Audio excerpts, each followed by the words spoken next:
Hello, my name's Emily and I'm applying for the Strength and Conditioning internship at London Irish.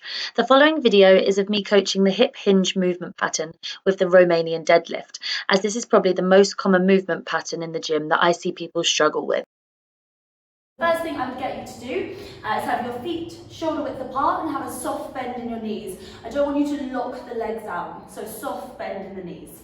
You're then going to imagine there's a big red button on the wall behind you, behind your bum. The only way you can turn that button off is by pushing your hips back and turning the button off with your bum, okay? So that's going to encourage that hip hinge.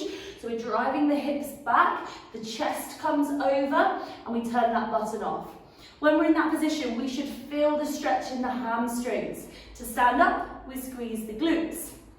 What I notice when people are doing their Romanian deadlifts, if they're new to them, as they lower themselves down, as they hinge the hips back, the arms start to come away from the body because they're not engaging through the lats. So a cue point I would give someone is to imagine you have oranges in your armpits, okay, and you have to keep them in there. If your arms come away from you, okay, those oranges are going to fall out, so you've got to keep them in there. This will encourage people to engage through the lats.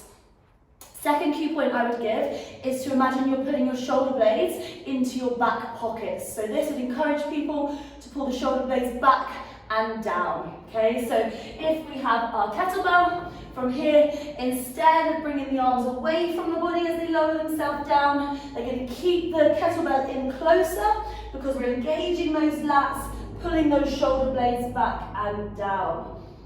Perfect. The last thing is that people come too low into the movement. So as they lower themselves down, they come down too low and then the back starts to bend.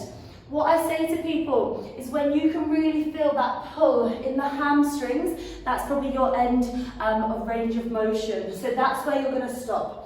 If you have quite tight hamstrings, you may only be able to come down to about the knees. If you have quite good hamstring flexibility, you may be able to come down a little bit lower.